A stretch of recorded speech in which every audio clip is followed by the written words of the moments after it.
Messieurs, bonjour et bienvenue chez Kemet Télévision. Du culte à Satan, au culte au vrai Dieu, telle est la thématique que nous allons aborder ce matin dans le cadre de votre émission Sagesse Kamit qui reçoit une fois de plus le frère Tot Abonné avec qui nous allons échanger autour du sujet. Mais avant d'entrer dans le vif du sujet, permettez-moi d'invoquer encore et toujours l'esprit de nos ancêtres méritants, afin que tout au long de cette autre édition, qu'il nous inspire la pensée juste, la parole juste et l'acte juste. Frère Tot Abonné au TEP et bienvenue.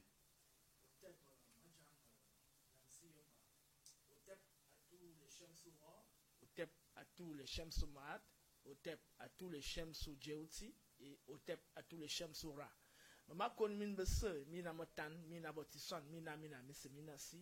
Bonjour à toutes les sœurs et à tous les frères de combat. Une fois de plus, nous sommes présents auprès de vous, face à vous, pour partager nos expériences avec vous, notre peuple, afin que la renaissance africaine soit effective.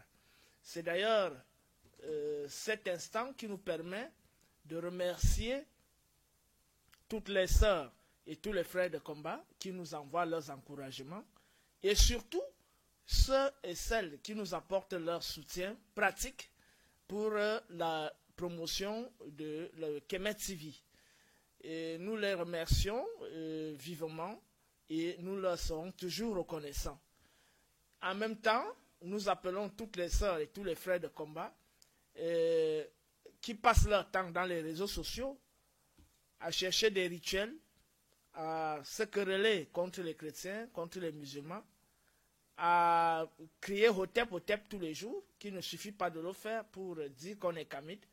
On est véritablement Kamit lorsqu'on soutient des initiatives pratiques telles que ce Kemet TV qui a vu le jour. Les initiatives pratiques telles que la construction des écoles Kamit, des centres culturels Kamit, des temples traditionnels où les Kamits peuvent officier leur culte. Donc c'est ça à quoi nous appelons nos sœurs et nos frères de combat, afin que les institutions Kamit voient finalement le jour. En même temps, nous dénonçons tous ces infiltrés qui prétendent être des Kamits, mais qui en réalité appartiennent à des ordres ésotériques à tradition judéo-chrétienne et à tradition akhénatonienne. Je vais nommer notamment la Rose-Croix d'Or, la Rose-Croix Amok, la franc-maçonnerie, le gnosticisme et tous les ordres kabbalistes qui ont une forte emprise sur ces individus et qui les ont obligés à travers leur évolution et leur formation dans ces ordres ésotériques à signer des pactes, lesquels pactes ils ne peuvent pas s'en départir et lesquels pactes peuvent les lier, je dirais même les lient perpétuellement et font en sorte que bien que certains aient envie de faire marche arrière et ces individus soient profondément en difficulté. Donc maintenant ils viennent pénétrer le mouvement Kamit pour l'infiltrer et essayer de diviser les Kamits qui sont là pour mener une œuvre glorieuse pour l'émancipation du peuple noir et pour le rayonnement du peuple noir. Nous les dénonçons donc vivement et nous appelons toutes les sœurs et tous les frères Kamits d'être vigilants et de ne pas se plier facilement à tout ce que ces individus peuvent véhiculer comme poison ou comme intention contre le mouvement Kamit. En même temps, nous mettons en garde quiconque tentera de diviser les fondateurs de la chaîne Kemet TV en leur proposant des choses, je dirais quoi, en leur faisant des propositions alléchantes, en leur faisant croire que dorénavant c'est eux Kemet TV et que les autres doivent être écartés de Kemet TV. Nous le dénonçons ici de vive voix, que ceux qui ont l'intention de le faire ne tentent même pas de le faire parce que nous sommes en alerte, nous ne sommes plus des enfants, nous sommes des adultes et nous connaissons très bien la psychologie des francs-maçons. Nous connaissons très bien la psychologie des Rosicruciens de la Rose-Croix à mort. Nous connaissons très bien la psychologie des Rosicruciens de la Rose-Croix d'or. Nous connaissons très bien la psychologie des gnostiques et tous ces gens-là. Et y compris tous les collabos de l'Occident qui veulent continuer de perpétrer l'aliénation du peuple noir et l'esclavagisation mentale du peuple noir. Nous les dénonçons donc de vive voix. Kemet TV a vu le jour pour promouvoir les nobles valeurs de la tradition et de la sagesse africaine, car nous avons des enfants et nous voulons que ces enfants évoluent dans une société propice à la promotion d'une bonne éducation, d'un bien-être collectif et d'une vision du monde en adéquation avec les lois de l'univers. Hotep à toutes les sœurs et à tous les frères. Voilà, vous faites bien de le dire. Nous profitons de cette occasion, comme tu l'as dit tantôt, de remercier tout cela pour leur soutien, que ce soit moral, à travers leur message, qui nous, n'est-ce pas, encourage justement à poursuivre le combat qui est le nôtre, celui de la Renaissance africaine. Nous savons déjà que ce n'est pas un combat facile. Nous aurons des attaques de gauche à droite, mais nous sommes certains à travers nos ancêtres que nous arriverons. Donc, la thématique de ce matin, c'est tout simplement du culte à Satan au culte au vrai Dieu.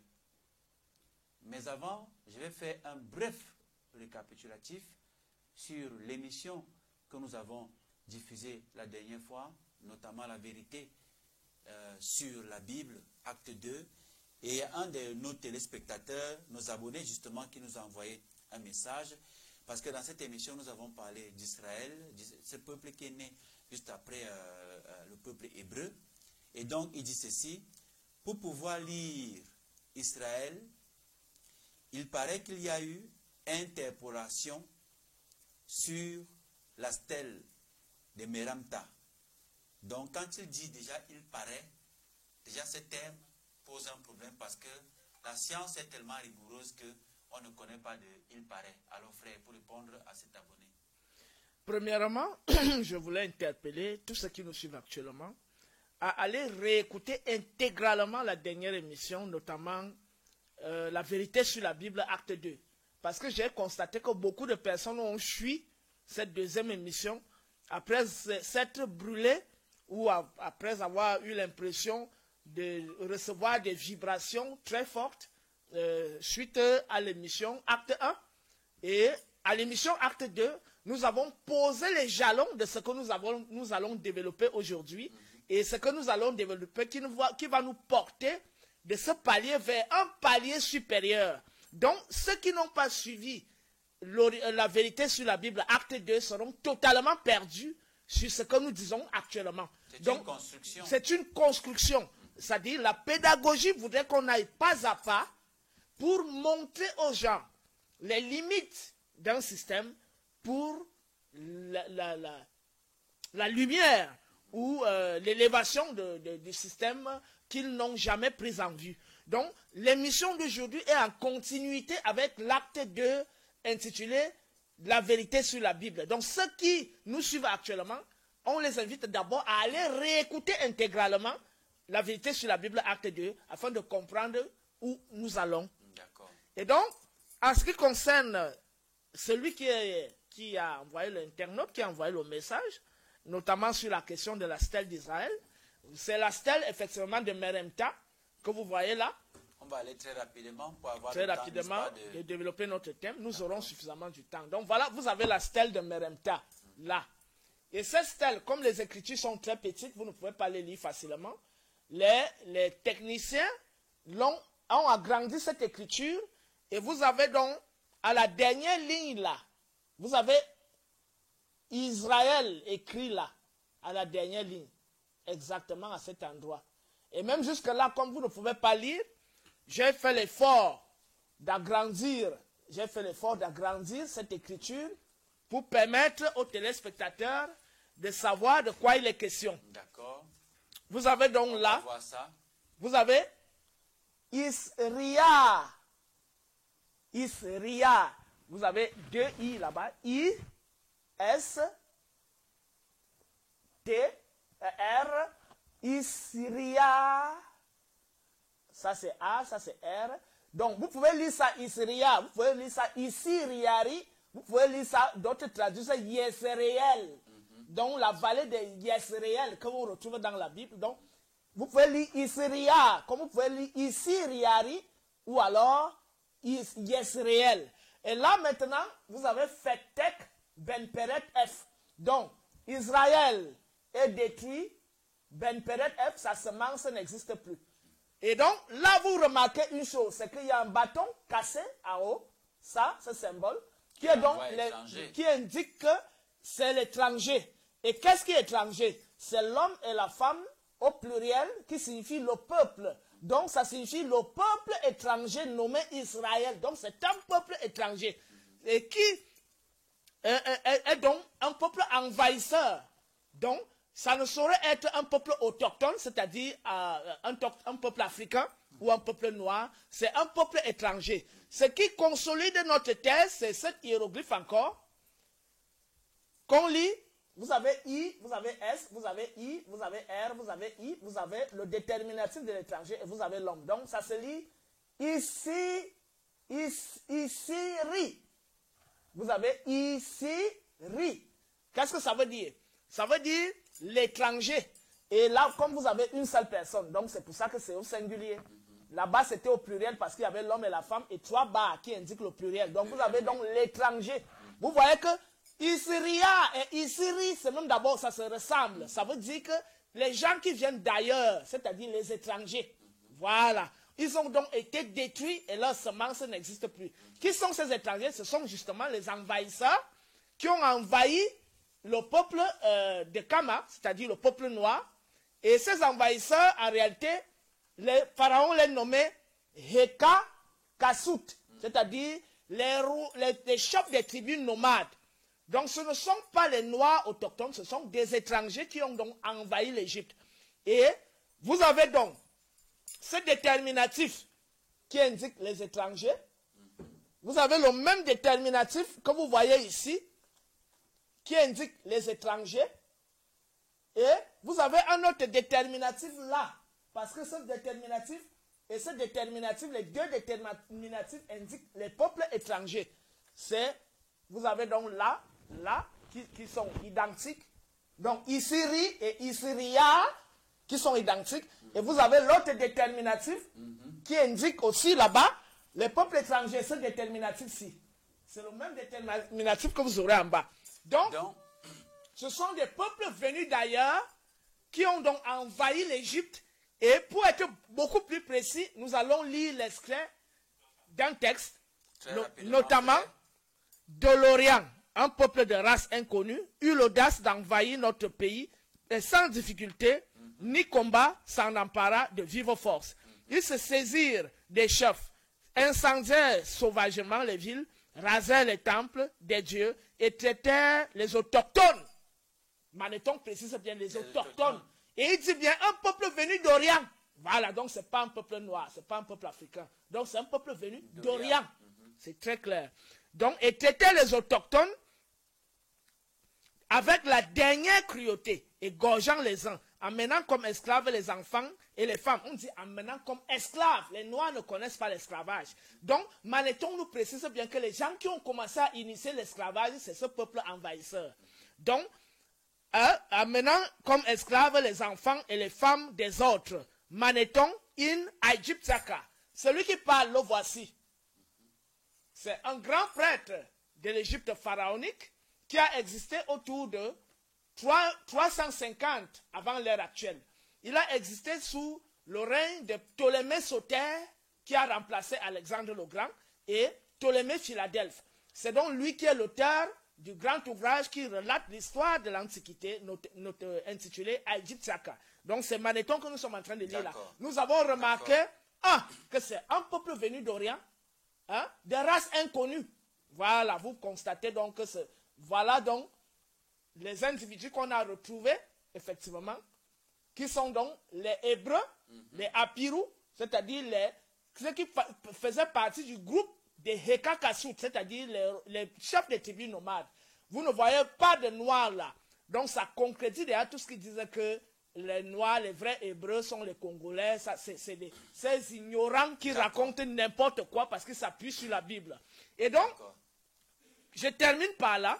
Celui qui nous dit qu'il ne faut pas lire Isiriar et qu'il faut lire Assiri-Yari pour dire que c'est Osiris et qu'il veut nous expliquer que les vrais Égyptiens, ce sont les Hébreux, les Juifs, et que ce sont eux qui ont bâti les pyramides, qui ont construit les temples, qui ont créé l'écriture, qui ont élaboré le calendrier et qui ont enseigné la spiritualité à l'humanité. Celui qui a écrit ça, on l'appelle Roger Sabat, avec son frère dans un ouvrage intitulé Les secrets de l'Exode. Et il veut démontrer que Osiris et Jacob, des conneries. Et effectivement, j'ai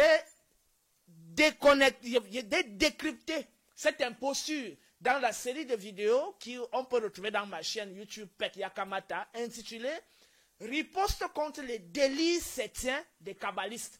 Donc là-bas, j'explique mot à mot, avec hiéroglyphes, démonstration hiéroglyphique à l'appui, comment cet individu se présente comme quelqu'un d'abord qui ne maîtrise, soit qui ne maîtrise pas les hiéroglyphes, soit qui intentionnellement, comme c'est eux qui contrôlent la Kabbale et la franc-maçonnerie, veulent désorienter le mouvement de la Renaissance africaine en leur faisant croire que la Kabbale est africaine, la Bible est africaine et le judaïsme est africain. D'accord, voilà qui est bien dit. Hein. C'est un ontologue, c'est un métaphysicien et égyptologue, donc c'est avec autorité qu'il parle de ces choses. Et donc nous renvoyons donc cet abonné à ses cahiers en toute modestie, hein, n'est-ce pas, pour creuser davantage avant de faire des déclarations, n'est-ce pas, juste après les émissions que nous produisions aussi.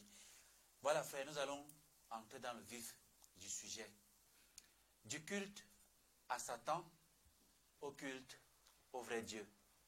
Et la définition d'un concept avant son développement est une exigence scientifique.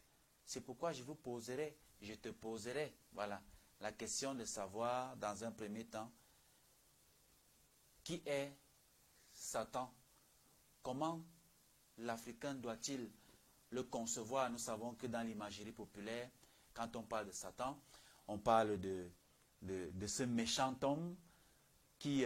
ce méchant esprit. Esprit qui sème le mal, n'est-ce pas, sur la terre. Quand je parle d'homme, c'est en fonction des représentations, justement, qu'on fait de cet esprit-là. Ouais. Alors, qui est Satan véritablement et comment est-ce que l'Africain doit concevoir, à partir de cette émission, le concept de Satan ou alors l'esprit qu'on appelle Satan? La démarche méthodologique en ce qui concerne la compréhension des phénomènes philosophiques, théologiques, scientifiques et même historiques nous appelle et nous exige de faire d'abord un compte rendu des étymologies des mots, c'est-à-dire l'origine de ce mot. Ce mot sort d'où? Il sort de quelle langue? Et comment ce mot était compris dans cette langue-là? Avant que les autres mouvements dits spirituels ou théologiques ne le récupèrent pour lui donner un autre contenu qui n'a plus rien à voir avec le contenu originel qu'il avait. D'accord. Donc, la linguistique historique nous dit que le mot Satan n'est pas d'origine hébraïque, le mot Satan n'est pas d'origine araméenne, le mot Satan n'est pas d'origine cananéenne, le mot Satan n'est pas d'origine phénicienne, le mot Satan n'est pas d'origine des langues sémitiques. Le mot Satan, effectivement, vient de Sété, Sétesh, Souté, Sata, Satan. Donc, c'est la divinité Seth, en réalité, qui a été traduit, Shaitan, c'est ça qui est devenu Shaitan, qui a été traduit plus tard par Satan. Vous avez donc cette divinité-là. La régie, s'il vous plaît. La régie, si vous pouvez agrandir, zoomer l'image, voilà. Vous avez cette divinité qui est souvent symbolisée comme un homme à tête d'animal, c'est-à-dire à tête de chacal. Chacal, oui. Et comme le chacal lui-même, comme vous voyez ici. Donc vous voyez, les images varient soit l'homme à tête de chacal, soit le chacal lui-même. Vous voyez, c'est l'idéogramme qui indique l'identité de la divinité en question dont nous parlons. Et donc, Seth est souvent symbolisé comme le chacal ou le renard, ou alors l'oryctérope, c'est-à-dire le cochon qui mange les termites. Hein? Chez nous, on appelle ça dans notre langue ngoïsi. Et ngoï, c'est le cochon qui mange, qui fouille la terre, qui mange les termites et qui mange aussi les excréments Donc c'est un animal sale, impur. Voilà. C'est pourquoi elle a été interdite. C'est d'ailleurs la raison pour laquelle dans le livre de Sortir à la lumière, qu'on connaît vulgairement sous le nom du livre des morts, oui. il est radicalement interdit aux initiés qui se lèvent vers la lumière, parce qu'il y a aussi les initiés qui plongent vers les ténèbres, vers ce qu'on appelle le bas astral, c'est-à-dire les pratiquants des cultes déviants, voilà, et des rituels et des rites déviants, voilà. Eux, ils n'ont pas place dans l'assemblée d'Osiris. Ils ont plutôt place dans l'assemblée de Seth. Parce que Seth est ce cochon qui fouille, qui creuse plutôt vers le bas, c'est-à-dire qui plonge vers la négativité, alors que Horus est le faucon qui se lève vers les hauteurs. Voilà, donc vous voyez l'opposition entre Seth qui va vers le bas, c'est-à-dire la décadence, la déchéance, et Horus qui se lève vers la perfection. Et donc, nous allons déterminer les caractéristiques de Seth à travers cette déclinaison. Vous avez en haut, vous avez Ir, parce qu'il y a I et il y a le H. Ir, ça se lit Ir, qui signifie maladie. Ensuite, vous avez Ines, être affligé. Ensuite, c'est Inej, c'est pas Ines, c'est Inej, parce qu'il y a le I et il y a le Nej. Hein, le déterminatif, c'est Dieu, qui signifie être affligé.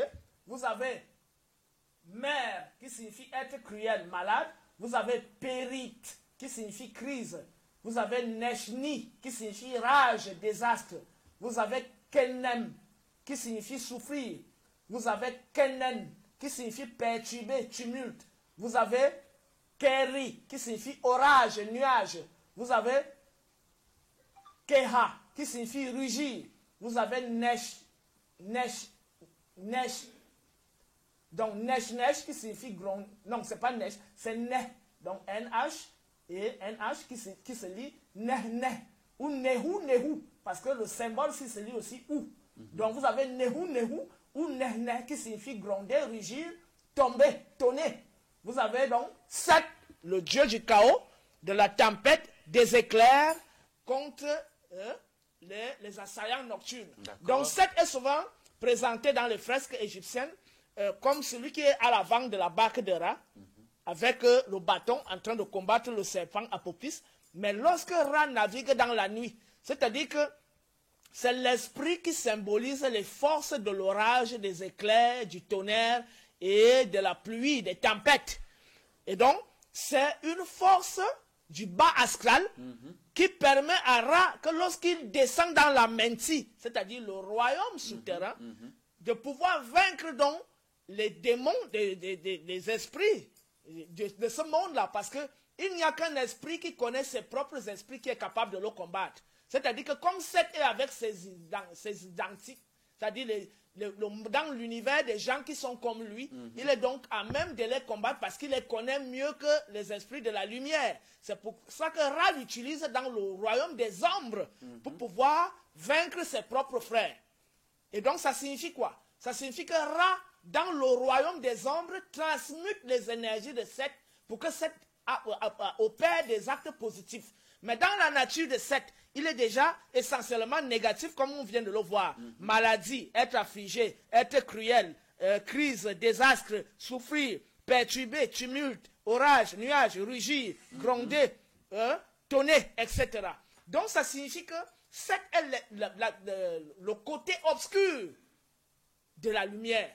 Et donc comme Seth est le côté obscur de la lumière, il est donc l'opposé d'Osiris et l'opposé de Ra. D'accord. Mais seul l'initié supérieur, qu'est-ce que ça veut dire? Seul l'initié supérieur qui maîtrise les deux codes, les deux polarités, est capable de transmuter le mal en bien. C'est-à-dire qu'il a le pouvoir de maîtriser le secret de celui qui fait le mal pour l'amener à devenir, à travers la connaissance des lois de la mort, celui qui pratique le bien. Mais on reste d'abord à l'identité de celui qu'on appelle Seth. Seth, donc, doit être compris tel que nous l'avons caractérisé comme une réalité essentiellement négative. Et donc, on peut comprendre comment, à travers la tradition chrétienne, judéo-chrétienne, les gens ont perçu cette entité essentiellement dans ses caractéristiques, et on dit donc que c'est le dieu du mal qui s'oppose au dieu du bien. Mais qui est le dieu du bien? Mais c'est Osiris. Mais sauf que Osiris n'est pas mentionné dans la Bible. C'est ça le fond du problème. Et qui est donc l'adepte du culte de Seth? Justement. Nous allons aller progressivement, mes frères, on ne va pas vite en besogne. Ça permet aux téléspectateurs et abonnés de bien comprendre. Quand on t'écoute, quand on t'entend parler, ça veut tout simplement dire que ce Seth-là a un culte. Ouais. Maintenant, si oui, quel est le culte donc de Seth? De Seth. Effectivement, le culte de Seth, c'est le culte qui fait la promotion du désordre, ou tout au moins, le culte qui fait d'abord la promotion de la volonté de puissance. Et vous savez que dans la volonté de puissance, tous les moyens sont permis. Si je veux atteindre tel poste, même s'il faut boire le sang, même s'il faut égorger les gens, même s'il faut manger les excréments, même s'il faut sodomiser les jeunes, les adolescents, la pédophilie, même s'il faut sodomiser même les adultes, on est capable de le faire. Même s'il faut exterminer toute sa famille à travers les sacrifices humains, on est capable de le faire pour atteindre ses buts. Donc, atteindre ses buts par tous les moyens possibles. Parce qu'on vient de voir que cette maladie, être affligé, être cruel, crise, rage, désastre, souffrir. Donc, tout ce qui est négatif, tout ce qui est ténébreux, c'est ça le culte de Seth. Donc, le culte de Seth implique le désordre, c'est-à-dire l'absence de l'ordre, le non-respect de l'ordre, l'inéquité, le non-respect de l'équité, la disharmonie, la fureur, l'égocentrisme. Et au niveau de la sexualité, Seth est le symbole de la sexualité perverse et désordonnée. En même temps, c'est une divinité stérile qui n'a pas enfanté. Dans le panthéon égyptien, Seth n'a pas d'enfant. Il est la divinité stérile. Contrairement à Osiris qui a eu Horus avec Isis et Anubis avec Nephthys. Donc Osiris a eu 2 enfants avec 2 femmes, qui est le symbole de la polygamie. Donc Seth n'a pas eu d'enfant parce que sa sexualité est une sexualité désordonnée et stérile. En réalité, Seth est donc cette entité qui, en pratiquant la sexualité, est capable d'entrer dans tous les trous des oreilles, les trous de l'anus et tout ça. Donc, il n'est pas là pour perpétuer la vie. Il est là pour semer le chaos et le désordre. Donc, ça veut dire que son culte rame à contre-courant de l'orthodoxie naturelle des choses. Voilà.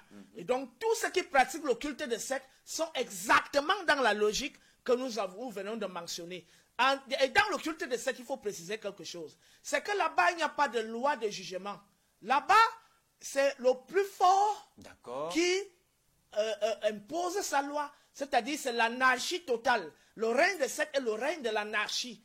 Il n'y a pas de hiérarchie chez Seth. C'est-à-dire que c'est celui qui est le plus rusé, le plus malin, celui qui est le plus fort, soit le plus fort, soit le plus malin, c'est lui qui impose donc sa règle. Pas celui qui est le plus intelligent, pas celui qui respecte l'ordre de l'univers, pas celui qui respecte les lois divines, mais celui qui est le plus fort et le plus rusé.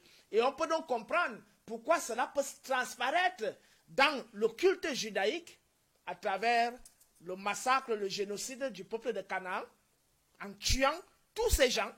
Et la même chose qui a opposé les rabbins de la tradition, de la religion judaïque, le judaïsme, contre, notamment le pharisaïsme, les pharisiens contre les Esséniens.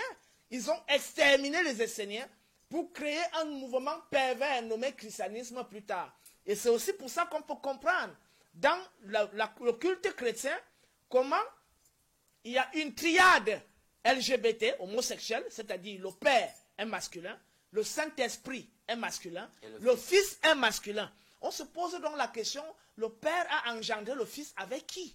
Alors que même dans la science, on parle toujours de gamètes mâles, de gamètes femelles. Et dans les émissions précédentes, où nous avons parlé de l'androgynie de la femme.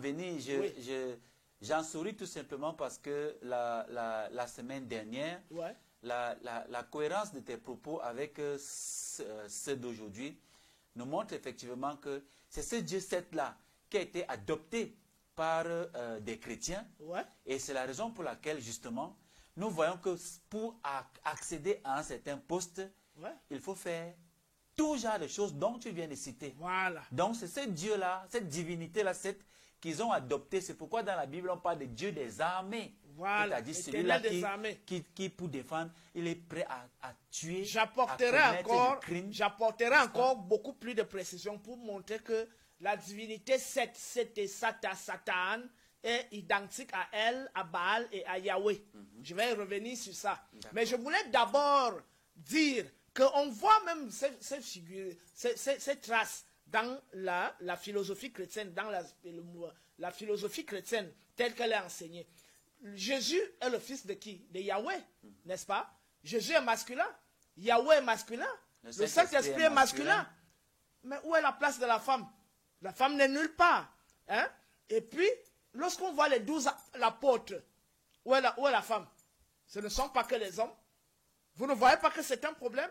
Et dans les émissions précédentes, nous avons montré que si les 12 apôtres symbolisent le zodiaque chrétien, ou le zodiaque judéo-chrétien, dans le zodiaque de Kama, dans le zodiaque de l'Afrique noire, élaboré depuis 4236 avant l'ère actuelle, on trouve des figures féminines. D'ailleurs, celles qui portent le zodiaque, ce sont les femmes. On va revenir sur ça lorsque nous allons nous acheminer vers la fin de cette émission. Qui étaient donc les adorateurs de Seth? Parce que les chrétiens vont nous dire que votre Seth, Jésus n'est pas Satan. D'accord. Yahweh n'est pas Satan. D'accord, on avance. Voilà. Avant d'entrer dans ce développement, je vais poser la question de savoir, tous ces des noirs qui sont adeptes de ce culte de Satan, le sont-ils consciemment ou alors tout simplement par ignorance?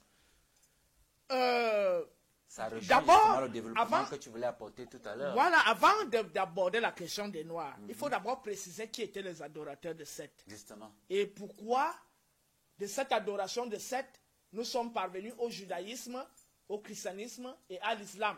C'est très important parce qu'effectivement, les Noirs sont dans ce système-là. Et ils ne savent même pas où ils sont. Les adorateurs de Seth, effectivement, ce sont les envahisseurs Hyksos.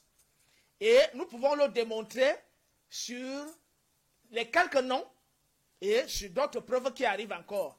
Les noms des rois Hyksos qui ont régné à la Basse-Égypte, je vais les citer. Le premier s'appelle Salitis ou Semken. Dans Semken, on entend déjà Sem. Voilà. Ensuite, nous avons Jacob Her ou Jacob Baal. Dans Jacob Her ou Jacob Baal, nous entendons Jacob, c'est-à-dire Jacob qu'on retrouve dans la Bible. Nous avons ensuite Apaknan ou Paknan. Jacob Her a régné autour de 1621 avant l'ère actuelle. Jacob Baal, Jacob Her ou Jacob Baal, il a régné en Basse-Égypte autour de 1621 avant l'ère actuelle. D'accord. Ensuite, nous avons Kian, que Sextus Julius Africanus a appelé Sétan. Donc Kian ou Sétan, et que Eusèbe de Césarée, qui est l'un des écrivains chrétiens du IIe siècle de l'ère actuelle, a appelé Sétos. Donc vous voyez donc que Seth égale Sétan égale Sétos. Et dans Sétan, vous voyez déjà Satan qui transparaît.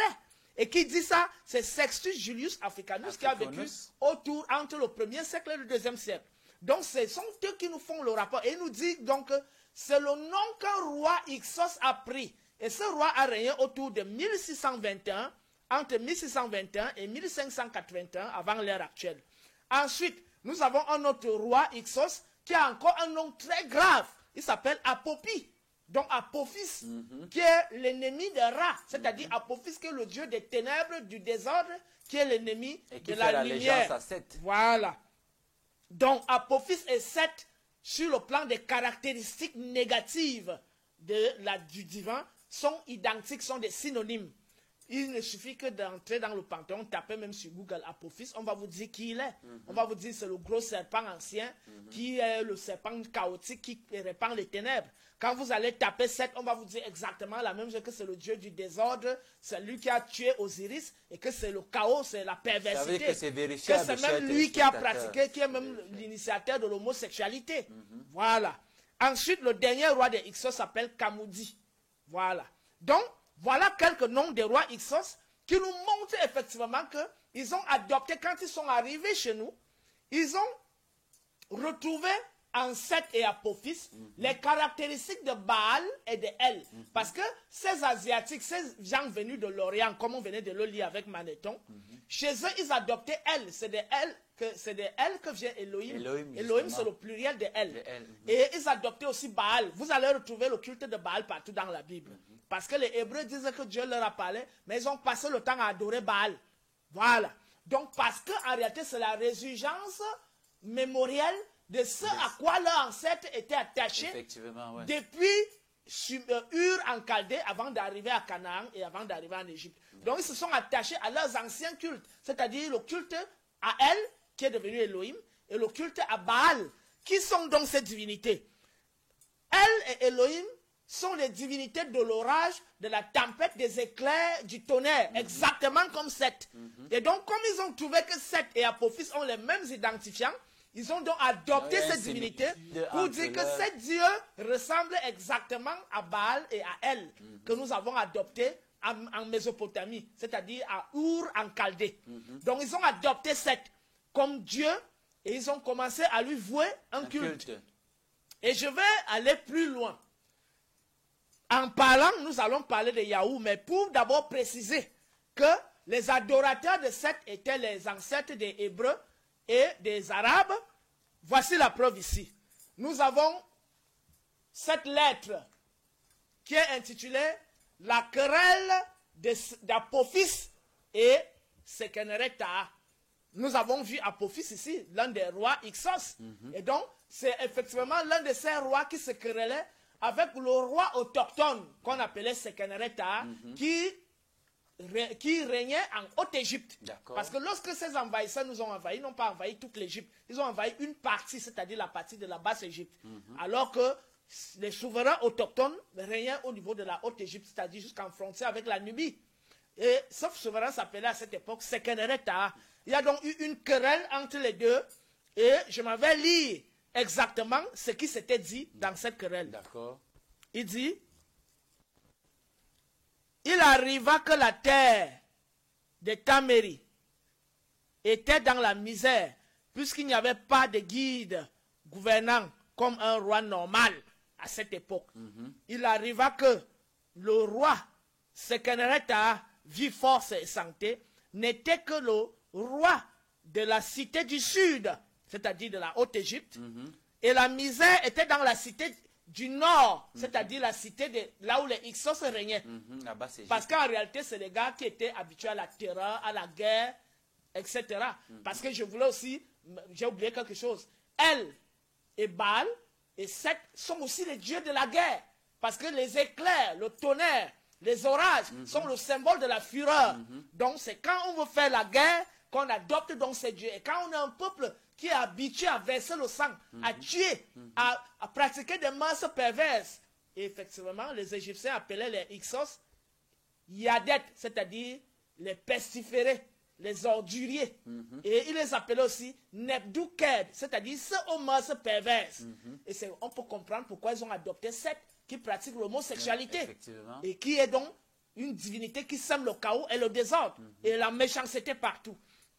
Donc, la preuve qu'ils ont adopté Seth, voilà, et je suis en train de continuer, pendant que le roi Apophis était à Avaris et tout le pays, donc je reprends, il arriva que le roi Sekenereta, vie, force et santé, n'était que le roi de la cité du sud.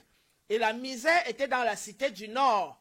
Pendant que le roi Apophis était à Avaris, c'est la capitale des Ixos, qui est au niveau du delta du Nil. On a déjà parlé de ça dans l'émission passée. Et tout le pays lui payait un tribut. C'est-à-dire, Apophis, on payait un tribut à Apophis. Ce que nos anciens rois ne pratiquaient pas.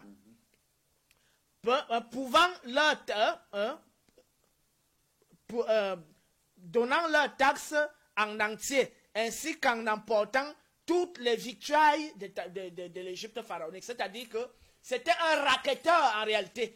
Il faisait dans la raquette exactement ce que nous voyons avec nos dirigeants d'aujourd'hui, qui ont adopté cette attitude de culte de la logique septième.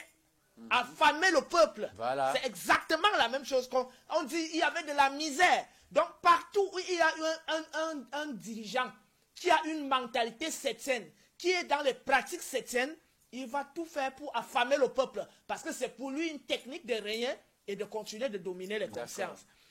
On dit ensuite, ainsi le roi Apophis adopta Seth comme son propre Dieu et refusa de servir toute autre divinité qui se trouvait sur tout le territoire à l'exception de Seth. Il lui construisit un temple de meilleure qualité pour l'éternité, proche de la maison d'Apophis, et apparaissait à l'aube afin d'offrir quotidiennement un sacrifice à Seth, tandis que les officiants du palais portaient des guirlandes exactement comme cela est pratiqué dans le temple de Ré-Orati.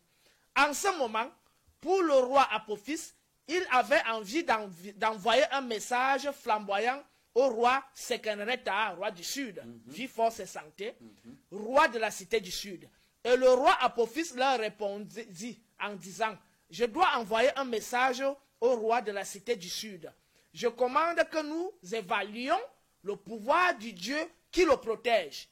Il ne compte sur aucune autre divinité sur toute l'étendue du territoire de l'Égypte, à l'exception d'Amon-Ra, roi de Dieu. » Lorsque, j'aimerais attirer l'attention de ceux qui nous écoutent, lorsqu'on a lu Seth, on n'a pas lu roi de Dieu. Mais quand on dit ici Amon-Ra et c'est Apophis qui parle, lui-même il reconnaît qu'Amon-Ra c'est le roi de Dieu, c'est-à-dire le Dieu suprême qui s'appelle Amon-Ra et que nous appelons Imana-Ra. Et nous allons revenir sur Amon-Ra. Apophis, le roi Ixos, et qui sont les Ixos? Ce sont les ancêtres des Hébreux et des Arabes. Ce roi qui a régné en Basse-Égypte reconnaît qu'Amon-Ra est le roi de Dieu. Il n'a pas dit que c'est Seth qui est le roi de Dieu. Maintenant, je vais avancer. Seth, en réalité, nous venons de voir que les ancêtres des Hébreux et des Arabes adoraient Seth. Là, il n'y a plus de contestation. Nous avons la lettre intitulée La querelle de Sekenreta, la querelle d'Apophis et Sekenreta. Ça veut dire... Vous pouvez aller sur Google, vous tapez le titre La querelle d'Apophis et Sekenreta. Vous allez retrouver exactement. C'est facilement vérifiable. Voilà. C'est facilement Ça veut dire que les ancêtres des Hébreux et des Arabes ont adopté Seth et Apophis comme la divinité parce que ces deux divinités ressemblaient à Baal et à El. Je précise que c'est El qui est Elohim parce que Elohim c'est le pluriel de El. Et nous avançons plus loin. Nous disons Seth en réalité est identifié à Yahweh. Et nous allons expliquer. Yahou, de la racine arabe, parce que celui qui nous fait les études sur ça s'appelle Julius Fellhausen, dans son livre intitulé Israelische und jüdische Geschichte. Voilà, référence biblique. Donc, il dit Yahou vient de la racine arabe pré-islamique oui, parce que c'est de oui, ya, oui. Voilà, ya signifie celui, oui, qui souffle, qui tempête, voilà. Et il dit donc oui signifie détruire. Oui signifie détruire. Oui signifie tomber. Oui signifie faire tomber la pluie, les orages, les tempêtes. Seth. Vous entendez déjà Seth, non? Ça sonne comme Seth, non? Voilà. Oui signifie détruire. La destruction, c'est bien? Non. Nous verrons, il dit encore, oui signifie tomber. Oui signifie faire tomber la pluie. Ou alors les éclairs, faire tomber les éclairs. Ensuite, celui qui fait souffler le vent.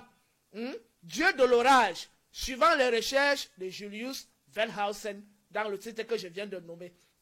Et nous constatons, nous pouvons encore le confirmer, parce que lorsque nous lisons la Bible, nous constatons que lorsque ce Yahweh apparaît à Moïse sur la montagne, il apparaît sous forme des éclairs, des tonnerres et du vent. Tout le peuple est ébahi devant la terreur. Donc exactement la description qu'on vient de donner de Yahweh là. C'est biblique. Et lorsque nous allons au niveau du prophète Élie, on nous dit que Yahweh lui apparaît sous forme du vent, du souffle, des tempêtes, etc. etc. Et lorsque nous allons dans le livre intitulé le Talmud, qui a été rédigé, qui est un texte hébraïque, donc de la religion des Juifs, qu'on appelle le judaïsme. Ce livre a été rédigé entre le 3e et le 4e siècle. dans le chapitre intitulé Toledot Yeshua, où les Juifs sont en train donc de se moquer du personnage de Jésus. Ils nous disent, je précise, le titre c'est Toledot Yeshua. Vous pouvez aller taper le Talmud, Toledot Yeshua, vous allez retrouver le même récit. Il nous a dit que Jésus a prononcé le nom de Yahweh et le vent est venu, le vent l'a soulevé, il est monté dans les airs. Judas donc qui était en querelle avec lui a aussi prononcé le même nom, il a prononcé le nom divin, Yahweh. Et le vent a aussi soulevé Judas. Ils ont donc commencé tous les deux à flotter dans les airs et à se battre dans les airs. Comme Judas était plus rusé et plus malin, il a pissé sur Jésus et Jésus est tombé au sol parce qu'il était déjà impur et il a donc fallu à Jésus des jours de purification afin de recommencer son processus d'ascension. Vous voyez donc, nous avons pris 3 exemples. Nous avons pris l'endroit où Yahweh apparaît à Moïse sur le mont Sinaï. Nous avons pris les manifestations de Yahweh au prophète Élie. Et nous avons pris l'exemple du Toledot Yeshua qui nous explique donc exactement les caractéristiques de Yahweh telles que le chercheur Julius Feldhausen dans le livre intitulé Israeliste und Jüdische Geschichte. Ce qui montre effectivement que Yahweh est identique à Seth, et identique à Baal et identique à El. Parce qu'ils ont exactement les mêmes caractéristiques. Très bien. Et nous voyons ici exactement et ça, Baal. C'est biblique, hein? Nous voyons Baal avec une massue en train de vouloir taper quelqu'un. Donc c'est le symbole de la guerre. Donc Seth, autant Baal est le dieu de la guerre, autant El est le dieu de la guerre, autant Yahweh est le dieu de la guerre. Et qu'est-ce qui précise, qu'est-ce qui nous consolide sur ça? Ils appellent Yahweh l'éternel des armées. Et Yahweh a passé tout son temps à mener la guerre contre les autres peuples, à exterminer les autres peuples, à exterminer les Canaans. Donc Yahweh, cet éternel des armées, donc, hein, qui est donc effectivement le symbole de cette la fureur. Et nous les pouvons éclairs, le voir dans le tonnerre. livre de Josué, Voilà. dans la Bible, justement. Voilà. Nous l'avons Donc, déjà dit. Vous constatez donc effectivement que Yahweh est exactement identique à Seth, exactement identique à Baal, parce que Baal est le fils de El. Et Elle a engendré Baal avec la déesse Asherah. Et la même déesse Asherah, on la retrouve dans la Bible. Le mot Asherah se retrouve dans la Bible. Donc tout ce que nous disons est vérifiable bibliquement, historiquement, et tout le monde peut aller faire des recherches. Nous voulons maintenant aller plus loin. Nous constatons donc que le culte à Satan, c'est-à-dire à Yahweh, qui est le père de Jésus, parce que Yahweh c'est le père de Jésus, sauf si on nous dit que non, je pense que c'est biblique, voilà. et que c'est vérifiable, voilà. Donc je ne pense pas et on peut aussi comprendre que comme Yahweh est identique à Seth, qui pratique l'homosexualité, on peut comprendre pourquoi la triade chrétienne se retrouve avec 3 hommes, c'est-à-dire le Père, le Fils et le Saint-Esprit. Il n'y a pas la femme dedans. Et on se demande comment 2 hommes peuvent engendrer un enfant. Et pour faire la trappe négo, ils nous disent que ce n'est pas la voix du Saint-Esprit que Jésus est venu naître. C'est-à-dire qu'il voulait se rattraper. Mais il y a toujours un problème. Le Saint-Esprit là, il est masculin ou il est féminin? S'il est masculin, ça veut dire qu'il y a eu inceste entre Marie, la femme de Joseph, et un autre esprit et un autre homme. Puisque masculin signifie homme avec un pénis. Donc il a copulé avec Marie pour engendrer Jésus. Si ce n'est donc pas un homme et que c'est un esprit vague, mais pourquoi on ne dit pas la Saint-Esprit? Pourquoi on dit le Saint-Esprit? Donc on caractérise déjà que c'est quelque chose de masculin. On nous dit que l'esprit n'a pas de sexe, ça ne veut rien dire. Pourquoi on dit donc Dieu le Père? Si l'esprit n'a pas de sexe, on ne doit pas dire Dieu le Père. On doit simplement dire Dieu. N'est-ce pas?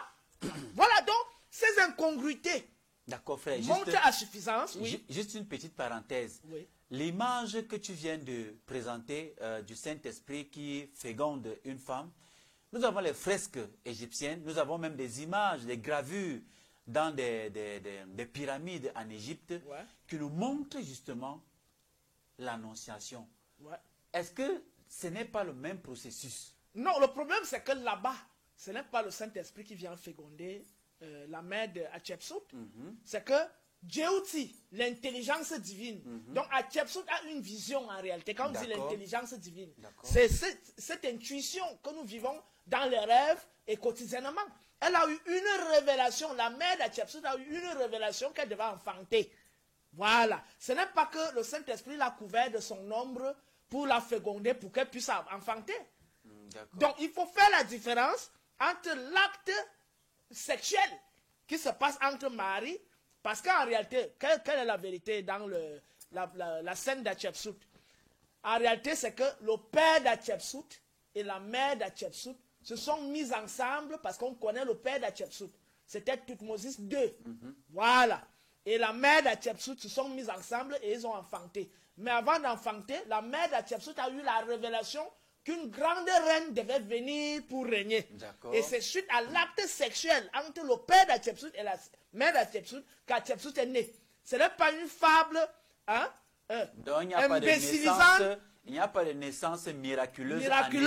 C'est clair, parce que la spiritualité africaine, elle est logique, elle est rationnelle. Ce n'est pas des affabulations, des imbécilités qu'on fait croire aux gens. Donc, soit il y a l'acte de lesbianisme entre un Saint-Esprit féminin et Marie, soit il y a un acte d'inceste, d'adultère entre un esprit masculin qui vient supplanter le mari de Marie qui s'appelle Joseph. Et là, c'est un péché, puisqu'on condamne l'adultère dans les 10 commandements. Donc, c'est des choses auxquelles les individus croient, disent que non, les mystères divins ne sont pas compréhensibles. S'il vous plaît, si Dieu n'est pas rationnel, ça veut dire que c'est un imbécile. Voilà, puisque c'est lui qui crée les lois. C'est lui qui organise l'univers. Ça veut dire que tout ce qu'il fait est rationnel et logique. Et il ne peut pas enfreindre ses propres lois. Voilà. Donc ça, c'était pour la précision. Maintenant, lorsque nous constatons... les Noirs? Avant d'arriver là-bas, nous constatons premièrement que la Bible, c'est-à-dire la Bible hébraïque, la Torah, et avant ça, s'il vous plaît, frère, pour préciser encore qu'ils adoraient Seth, nous allons donner un autre exemple qui va fermer la bouche des gens. Parce qu'on a dit que Yahweh c'est Seth, non? Et on a montré les caractéristiques de Seth, on a montré les caractéristiques de Yahweh. Nous allons à Genèse, chapitre 4, verset 25. Tout le monde peut ouvrir sa Bible. Genèse, chapitre 4, verset 25. Au verset 25. Il est écrit, Adam connut sa femme. Elle enfanta un fils et lui donna le nom de Seth. Car, et Seth là c'est S-E-T-H. Exactement. C'est écrit exactement comme le Seth de l'Égypte pharaonique. Voilà. Car, dit-elle, Dieu m'a accordé une autre descendance à la place d'Abel, puisque Caïn l'a tué. Un fils naquit à Seth aussi, et il lui donna le nom d'Enoch. Alors, on commença à invoquer le nom de Yahweh. Vous voyez donc la corrélation entre Seth et Yahweh. Donc, les mêmes caractéristiques de Seth qu'on vient de montrer et les mêmes caractéristiques de Yahweh qu'on vient de montrer, cela prouve à suffisance que les deux sont liés. Donc, les Hébreux adorent Satan. Et les chrétiens aussi, puisque Jésus est le fils de Yahweh, ils adorent Satan. Et donc, on se pose la question aujourd'hui, pourquoi les Noirs adorent-ils Satan? Est-ce par ignorance ou simplement par complaisance? Nous l'affirmons aujourd'hui, les Noirs adorent Satan parce qu'ils ne savent même pas qu'en réalité c'est Satan qu'ils adorent. D'accord, donc c'est une ignorance. C'est suite à l'ignorance que les Noirs adorent Satan. Et ils adorent Satan par oubli de la vraie spiritualité africaine que leurs ancêtres ont élaborée suite à la découverte du vrai Dieu. Et nous allons venir donc à ce vrai Dieu. Nous n'en sommes pas encore là. Je voulais ajouter quelque chose en disant, lorsque nous regardons, on a déjà montré que le judaïsme avec Yahweh qui tue les gens tous les jours, qui massacre, qui verse le sang, qui lui-même aime boire le sang. Parce que le premier sacrifice humain, il faut décrypter ça. Caïn et Abel, vous constatez une chose. Caïn offre le sacrifice des fruits, non? De la terre, la vie, tout ce que, comme c'était un agriculteur. Le premier meurtrier, c'est qui? C'est Abel. Abel est le premier à tuer un agneau. Non, à tuer un agneau. Parce qu'on a dit tu ne tueras point. On n'a pas dit que tu ne tueras point d'animal. On a dit tu ne tueras point. Point barre. Donc Abel est le premier à égorger l'agneau, le veau, pour offrir un sacrifice à Dieu.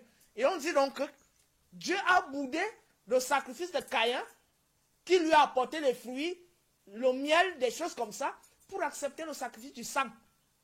Donc Abel est le premier à verser le sang. Et on nous dit que... Et plus tard, c'est lui qui a tué son frère. Et on nous dit que Abel, le sacrifice d'Abel fut agréable aux narines de Yahweh. Voilà, ça veut dire quoi? Yahweh aime le sacrifice où on verse le sang. Donc il n'aime pas les fruits. Il n'aime pas les fruits, il n'aime pas le miel. Il n'aime pas ça. Il voilà. aime le sang. Il aime le sang. Donc, ce qui se passe donc, non, c'est Caïn qui a tué Abel. Ce qui se passe donc bizarrement, c'est que Caïn se constate que Yahweh, apparemment, lui, il aime le sang. Il dit donc, oh, ok, comme tu aimes donc le sang, je vais donc te donner le sang d'Abel. Il sera même plus sucré que le sang de l'agneau, du mouton qu'il a. Puisque tu as accepté qu'il tue. Il est le premier à tuer. Donc si je tue, c'est permis de tuer, non? Voilà. Caïn tue donc Abel. Après, on nous dit que Yahweh s'est fâché. Parce que Caïn a tué Abel. Hein? Et qu'il a maudit Caïn, etc., etc.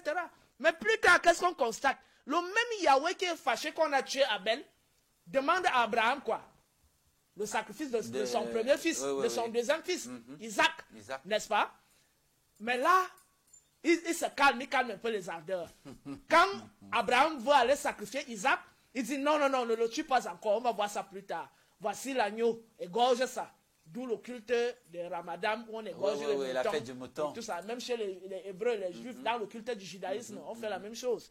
Mais plus tard, Yahweh revient sur le sacrifice que Caïn lui avait fait, le sacrifice d'Abel. Il dit donc que, bon, maintenant donc, j'ai déjà trop mangé, bu le sang des animaux. Il me faut maintenant boire le sang humain. C'est là où il prend son propre fils, Jésus. Il l'envoie sur terre afin que son sang soit versé. On appelle ça le sacrifice humain, non? Afin de racheter l'humanité. Et donc on dit que le sang humain, le sacrifice du sang, c'est agréable, l'odeur de ça est agréable aux narines de Yahweh. Oh, et pourtant, un Dieu qui est si puissant, voilà, pour transmettre un message à ses enfants, n'a pas besoin qu'un fils vienne mourir sur la terre pour que nous comprenions. Nous comprenions, voilà. C'est ça, qu'il verse le sang.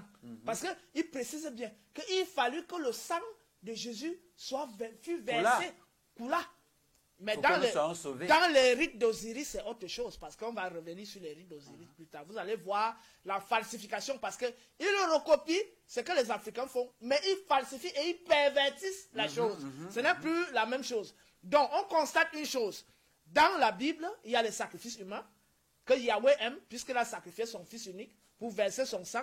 Il y a les sacrifices d'animaux. Yahweh aime absorber les odeurs, des parfums des animaux qu'on brûle. Yahweh aime faire la guerre. Hein? Il est jaloux, il est violent. En définitive, il aime le sang. Il ne pardonne pas, n'est-ce pas? Mais le contraste arrive avec le Dieu chrétien. On dit, c'est l'Éternel miséricordieux. Donc Yahweh a deux aspects. On va nous dire, il y a l'ancienne alliance et la nouvelle alliance. Ça veut dire que Dieu change. Mais on dit qu'il est parfait. Comment peut-il être hier? On dit, il est le même hier, aujourd'hui et demain. Comment peut-il être l'Éternel Yahweh qui punit les iniquités, qui verse le sang, qui fait... Après, il devient l'Éternel miséricordieux. C'est-à-dire le Dieu de l'Ancien Testament. N'est plus le Dieu du Nouveau Testament. Compte que c'est un Dieu criminel. Ouais. Comme ils ont l'habitude de maquiller, de colmater, de retoucher les textes. On crée le Nouveau Testament. Un nouveau Dieu. Jésus est venu mourir son sang pour sauver l'humanité. Et maintenant, le problème, c'est que depuis qu'il a versé son sang, justement, aucun péché n'est gommé.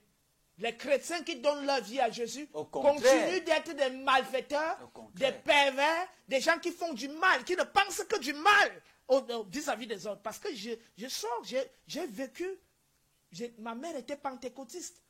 Donc j'ai fait les écoles de dimanche. Je connais la psychologie des gens qui sont dans les églises de sommeil. Je connais la psychologie des chrétiens catholiques. Je connais la psychologie, puisque mon père est mort, avant de mourir, il a d'ailleurs décidé de ne plus aller là-bas. 3 ans avant sa mort. Parce qu'il connaît la psychologie de l'église, la pédophilie, l'homosexualité et tout ça. Donc, aucun chrétien qui a donné sa vie à Jésus ne peut être un exemple, parce que c'est les gens qui font du mal tous les jours. Dès qu'ils sortent de l'église, ils ne pensent que du mal. Les filles ne nourrissent que du mal contre les hommes. Les hommes ne nourrissent que du mal contre les filles. Les hommes entre eux se font du mal. Les filles entre elles se font des jalousies, des crimes, des empoisonnements. Mais le dimanche, elles partent prier Jésus. Pourquoi? Parce que c'est l'Éternel miséricordieux qui pardonne les iniquités perpétuellement. Ça veut dire que quand tu sors de l'église, tu pars faire du mal, tu tues, tu reviens l'autre dimanche, tu demandes pardon, il te pardonne encore. Tu peux encore bien faire du mal. Qui sommes-nous pour juger l'iniquité des autres? C'est ce que les chrétiens disent. Ouais. Ne jugez point, de peur que vous ne soyez jugés. D'accord. Ne jugez pas les pécheurs, ne jugez pas les homosexuels, ne jugez pas les malfaiteurs, ne jugez pas les tueurs. Donc, tout est permis finalement. C'est un Dieu qui aime le mal. Donc, ça se résume à ce que c'est Satan, c'est Yahweh, c'est Bel, c'est Baal, c'est elle. Donc, la même personne qui aime plutôt les malfaiteurs. Et leur sauveur dit, il n'est pas venu pour sauver les justes, il est venu pour les méchants parce que lui et son Dieu, ils aiment plutôt les méchants. Ils aiment les méchants, c'est ça en réalité. D'accord frère, on va avancer. Ça veut dire que le Dieu de la Bible, c'est un faux Dieu. C'est Satan, ce n'est pas que c'est un faux Dieu. D'accord. Les adorateurs du Dieu de la Bible adorent Satan. Parce que le Dieu de la Bible, c'est Yahweh et son fils, c'est Jésus. Et on vient de le démontrer. Ça veut donc dire que... À travers la Bible à l'appui, on a montré Genèse chapitre 5, chapitre 4, verset 25. Genèse chapitre 5, verset 1. On vient de lire tout ça. D'accord. Et c'est très clair. Ça veut dire que tous sont des faux dieux. Qui est donc le vrai Dieu derrière cette transition que nous allons découvrir véritablement s'il y a un vrai Dieu et si oui, lequel? Nous prenons une transition et je vous retrouve juste derrière. Ah, Président, pardon, attends qu'il finisse de parler avant de couper.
Sur le plateau de Sagesse Kamite, comme il est de coutume dans cette émission, madame, monsieur, chers téléspectateurs, la thématique de ce matin, c'est du culte à Satan au culte au vrai Dieu. Dans la première partie de cette émission, nous avons justement démontré qui est Satan, quelles sont les similitudes qu'il y a entre Yahweh, entre Baal et entre Seth. À présent, nous allons voir qui est donc le vrai Dieu. Si celui de la Bible n'est pas un vrai Dieu, il n'est même pas Dieu, il est Satan, comme nous l'a dit le frère Toth, avec des éléments qui vous permettraient par vous-même d'aller découvrir. Maintenant, nous allons voir, juste après cette petite précision, avant d'entrer véritablement dans qui est le vrai Dieu, comment est-il et pourquoi doit-on l'adorer? Oui, avant d'aborder la question du vrai Dieu, il est important parce que ceux qui nous suivent, parmi eux, il y a les kabbalistes, il y a les francs-maçons, il y a les gnostiques, il y a les rosicruciens. Ils vont nous dire que l'approche de la Bible que nous avons, c'est une approche littérale. Nous entrons donc, comme nous n'allons pas largement nous étendre dessus, nous allons prendre quelques aspects sur la Kabbale pour démontrer que ce que nous disons, effectivement, est vrai. Que ces gars pratiquent le culte de Satan. Voilà. D'abord, on constate que, comme on vient de le dire, la Bible est un texte plagié des mystères des anciennes traditions et falsifié. C'est-à-dire qu'ils ont perverti ce qu'ils ont reçu comme enseignement. Et ils ont adopté ce qui convenait à leurs mœurs. Comme on vient de dire, ils ont adopté Seth, ils ont adopté Bel, Baal, El et Yahweh. Donc, le satanisme exactement. Quelle est donc la preuve que c'est le satanisme? À la page 33 du Zohar, l'acte de sodomie se manifeste.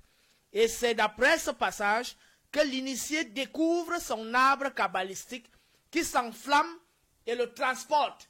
Donc, dès qu'on le sodomise, il prend feu, boum, après il s'envole, il s'emporte. Voilà. Et ils vont plus loin, ils disent, le Messie lui-même, appelé chevreuil, la chèvre, le bouc, chevreuil, subit l'acte de sodomie en poussant d'énormes cris. Après cet acte, à la page 36, la mort s'ensuit. Donc on le sodomise à mort. Au point où il meurt. Décède. Voilà. L'école, et donc la Kabbale, donc, ce qu'on nous dit, celui qui a écrit le Sefer Zohar, on l'a expliqué dans l'émission passée. On ne va pas revenir dessus. On a déjà parlé de ça. Donc, allez réécouter la vérité sur la Bible, acte 2, où on explique celui qui a écrit le Sefer Zohar et comment cette tradition s'est perpétuée. Ensuite, nous constatons dans la Kabbale que les noms des divinités des traditions anciennes changent.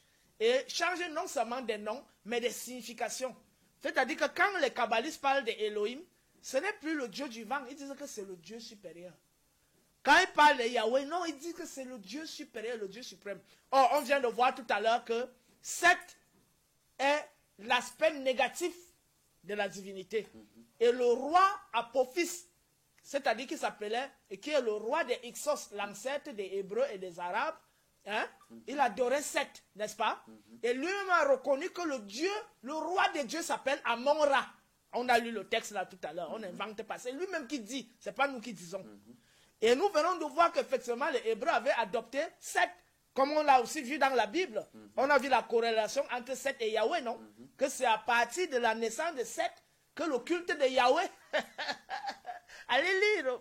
Ça c'est la Bible de Jérusalem, hein? C'est pas les fausses Bibles qui sont... Ça, c'est la Bible de Jérusalem que je suis en train de lire là. Donc, nous voyons que les divinités changent, leur nom change, et l'arbre kabbalistique est incomplet et centré sur le patriarcat, comme on venait de le voir. Dieu le Père, le Saint-Esprit le Père, le Fils le Père. Et on voit aussi que les 12 disciples de Jésus, ce sont que des hommes. Et on voit que c'est Ève qui amène le péché. Hein? C'est Ève qui est le mal. Alors que dans la spiritualité africaine, c'est plutôt l'homme qui est à l'origine du mal à cause de ses pulsions démesurées et sa volonté de conquérir. Et c'est la femme qui vient dans le livre de la vache du ciel, dans ce livre-ci. C'est dans ce livre-ci qu'on nous explique l'origine du mal. C'est intitulé le livre de la vache du ciel.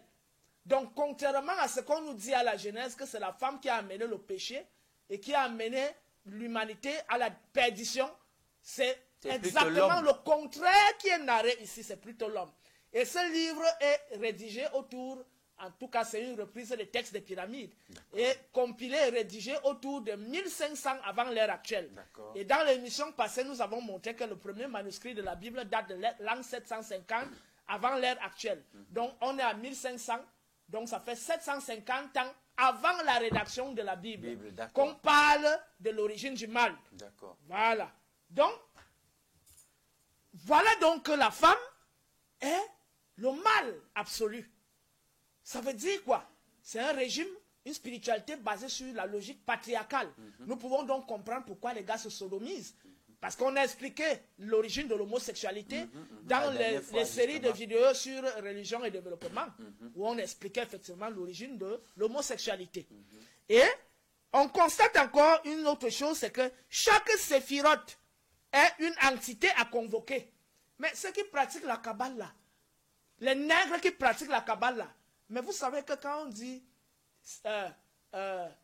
Keter, hein, Gebura, Yesod, Malkout et tout ça, vous savez que vous prononcez le nom de quelle entité?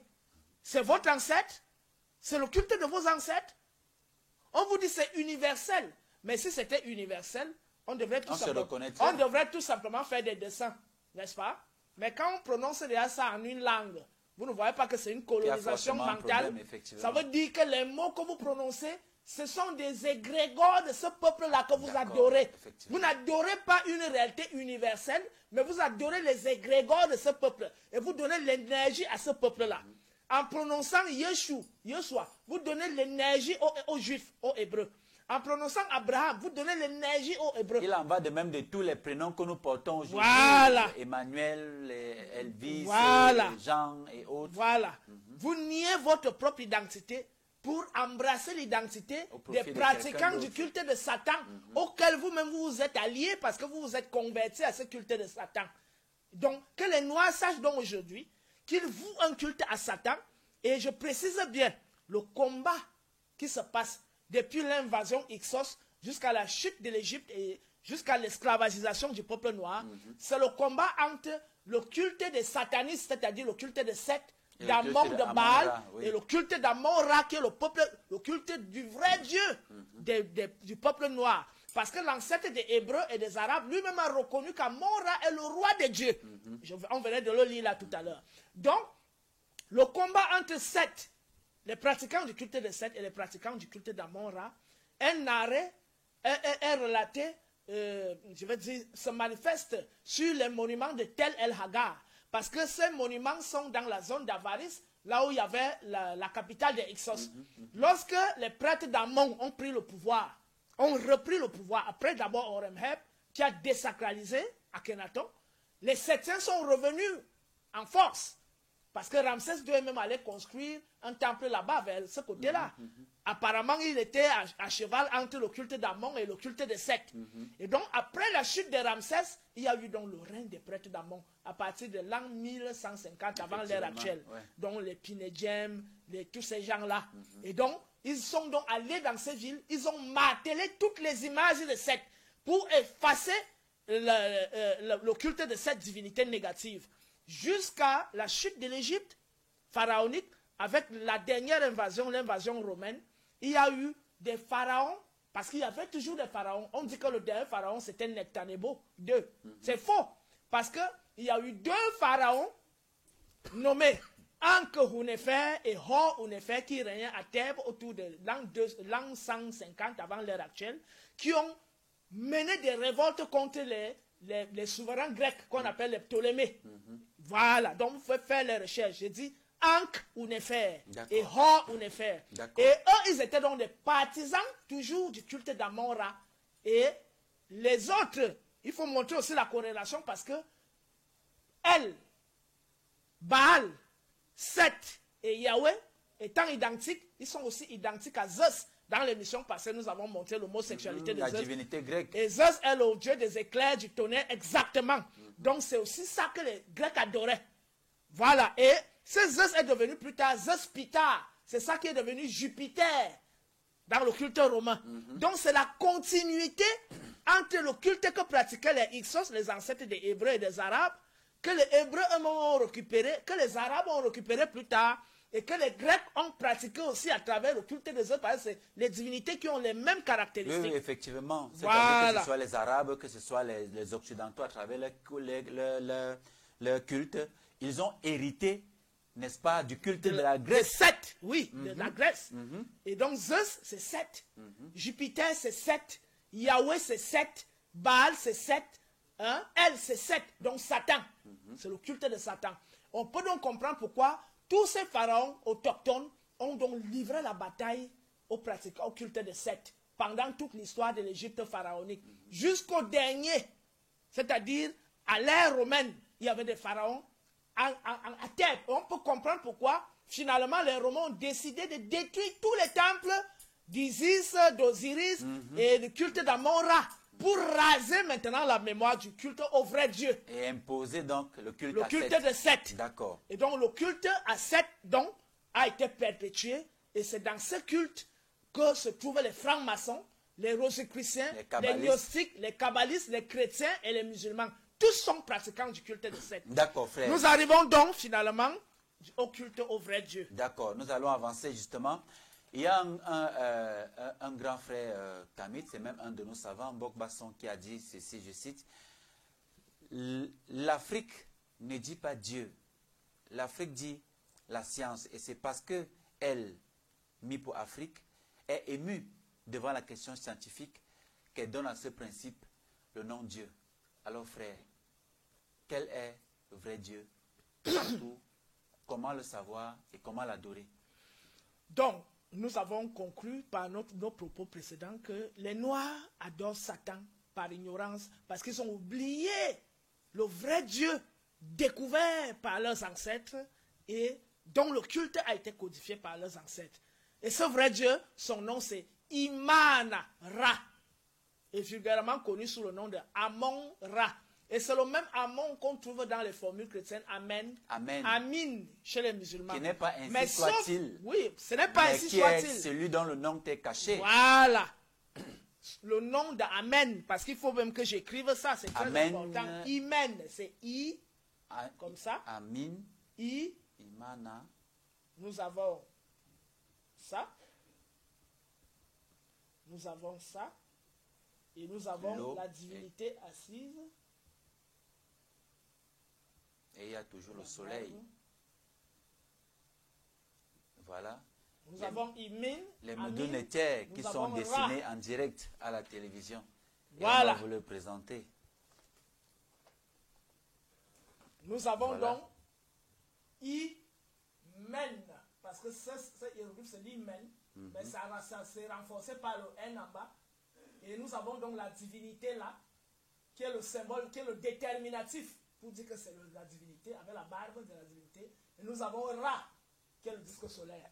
Que signifie maintenant, peut-être on va évoluer. Donc le nom de la vraie divinité, nous constatons d'abord une première chose. Est-ce que tu peux encore présenter une Donc, fois de plus? Imana. Nous constatons d'abord une première chose, c'est que le I est le son émis à l'origine de l'univers, la vibration fondamentale qui se traduit aussi par ces ondes qu'on retrouve en physique. Là, on est dans la nature, on n'est pas dans les imaginations. Nous avons Ra, donc c'est-à-dire c'est issu de cette vibration fondamentale que la lumière jaillit. Imana. C'est-à-dire que le nom de Dieu est exprimé hiéroglyphiquement et signifie, c'est-à-dire que ce n'est pas que Yahweh signifie, c'est-à-dire le hiéroglyphe te parle lui-même, les symboles te parlent eux-mêmes, te disent que c'est la présence, la force primordiale de l'univers qui, en augmentant de vibration, a produit la lumière. D'accord. Voilà. Ça signifie quoi? Imanara signifie la présence inconnaissable, invisible, insondable, qui n'a pas de forme, qui n'a pas de figure. Parce que les hymnes à Amon disent « Oh, toi dont le nom est caché, aucun Dieu ne connaît ta forme, toi, mystérieux de forme, etc. » Les hymnes à Amon, c'est clair là-dessus. Ce sont des prières plagiées. Plagiés, voilà. Donc, c'est ça qu'on retrouve dans les psaumes. Les psaumes sont en réalité des plagiats, des hymnes des pharaons. Hein? Et la même chose que les proverbes. Parce que les proverbes, c'est la sagesse du grand prêtre Amenémopé. Mais on enlève, on dit que c'est David ou c'est Salomon. Des gens même dont l'existence On n'est change même des pas... personnages, on change même des lieux. Voilà, et les gens dont l'existence n'est même pas prouvée scientifiquement, parce que Salomon et David, c'est Historiquement, c'est hypothétique. voilà. C'est-à-dire qu'on cherche même en réalité, même retrouver leur reste, on ne voit ça nulle part. Alors que ils n'ont vécu, si on en croit ce que la Bible dit, qu'autour de 700 avant l'ère actuelle. Mais on a des momies qui datent de 2000 ans avant l'existence de Salomon et David. Qui sont visibles encore Qui sont aujourd'hui visibles dans la encore vallée des aujourd'hui. rois, en Donc Égypte. on ne peut pas nous dire que les gens sont venus exister après et on ne retrouve rien sur eux. Aucun Et vestige. chez nous, on retrouve tout. Même Naamer qui a existé autour de 3250. Qui a réunifié On les retrouve dieux la d'Égypte. palette de Naamer, on retrouve la massue de Naamer, on retrouve les jarres, de tout ça. Sur lui. Mais chez eux, Abraham, rien. Noé, rien. Salomon, rien. David, rien. Jésus même. Jésus même, c'est encore très grave pour lui parce que dans l'émission Jésus mythe ou réalité, d'abord on a montré que c'est un personnage fictif. Donc, quand on a donc constaté que la vraie divinité c'est Imanara, c'est-à-dire la présence invisible, ineffable, et c'est ça qu'ils ont voulu copier chez Yahweh. Ils disent qu'on ne doit pas représenter Yahweh. Hein? Parce qu'ils ont voulu garder en mémoire les caractéristiques d'Amon. Mais sauf que... Tu sais, frère, la Oui. science a ceci de particulier que parfois il est important de se répéter, de matraquer pour qu'on comprenne bien. Voilà. Voici le nom de Dieu qui est déchiffré par les Medunetaires. Par les Medunetaires. C'est-à-dire ce qu'on appelle les hiéroglyphes plus Voilà. tard. Les symboles te Medunetaires. parlent. Donc, tu vas relire. Là, nous avons donc Im. Donc, il y a le I. Il y a le Men. Im. Parce que c'est Im, là qui est devenu Aum, Om, chez les hindous. Le mantra Om, Aum, Ça vient, et on précise bien, ceux qui ont initié le culte de Shiva, de Yoga Sutra, ce sont les Dravidiens, les Noirs, qui sont partis de la zone de la Nubie pour aller créer la civilisation de Mohenjo-Daro et Harappa. Donc, c'est les mêmes propos. Et quand on dit Shiva, ça s'écrit Shi avec comme ça, accent, et ça se lit Shi aussi en Médounéter. Donc, c'est Shiva qu'on peut lire Seba, Saba. Hein? Seba signifie l'étoile, Saba, Seba, enseigner. Donc l'enseignant qui donne la doctrine des étoiles. Et dans le Yoga Sutra, on explique effectivement que Shiva, on le présente même avec le croissant lunaire et l'étoile sur la tête, qu'il donne l'enseignement. Donc Shiva, c'est un grand prêtre noir qui est allé enseigner donc, le yoga chez les autres. Donc c'est Im. Men. Men signifie la stabilité. C'est-à-dire ce qui vibre dans la stabilité. Et Ra est qui produit la lumière. Le disque solaire. Voilà. Ra, c'est la lumière. Ra signifie la lumière. C'est aussi Ri. Quand on dit par exemple qui ri, c'est Ka, Ra, le Ka de Ra. Mamakiri signifie est-ce que ton Ka est vivifié? Voilà.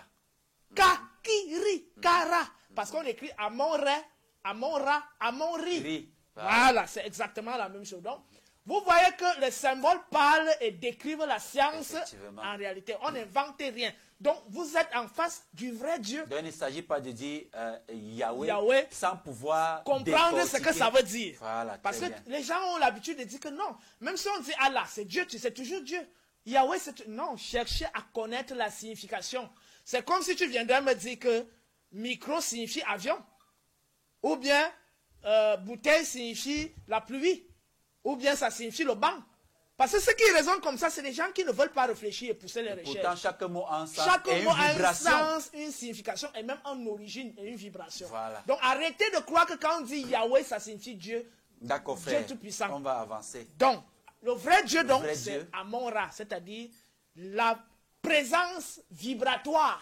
Donc, Imana. Imana, Ra, Imana, Ra. C'est lui qui est caché. Qui en vibrant, ce qui est caché, qui en vibrant produit donc la première lumière de l'origine. Ra.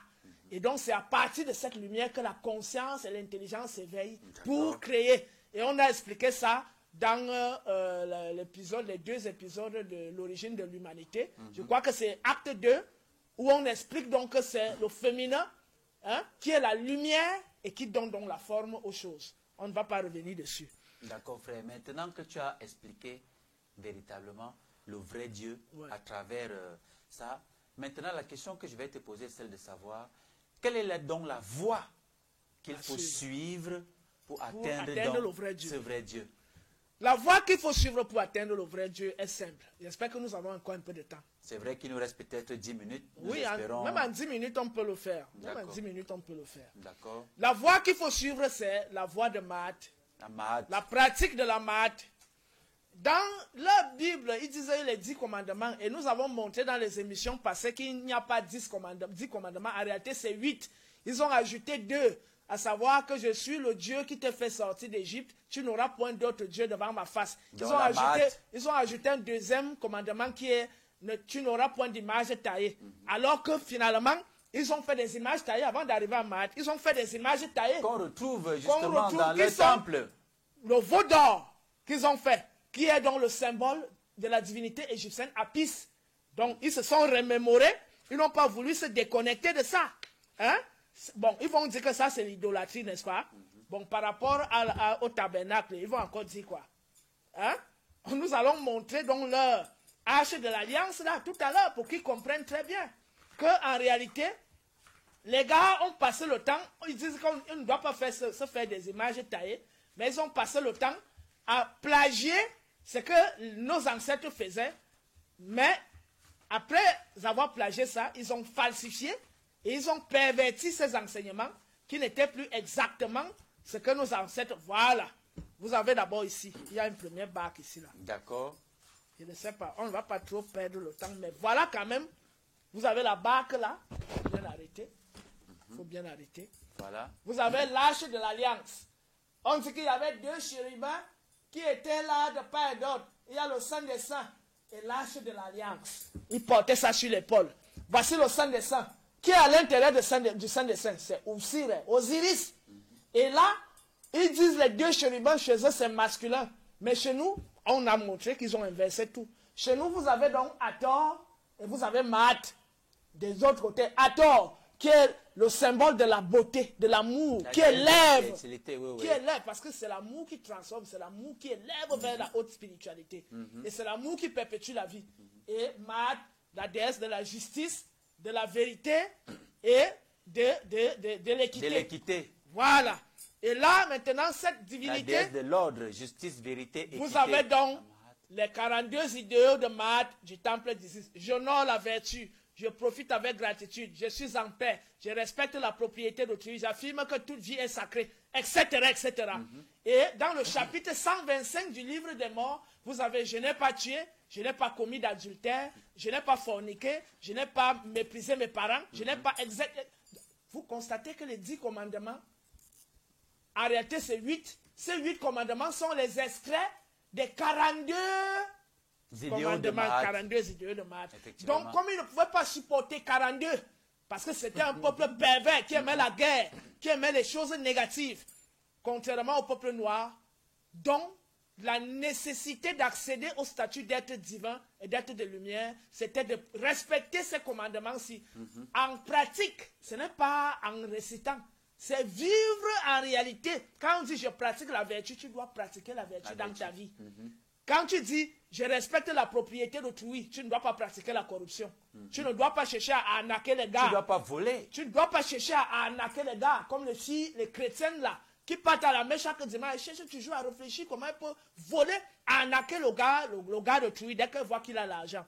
J'affirme que toute vie est sacrée, tu ne dois pas avorter.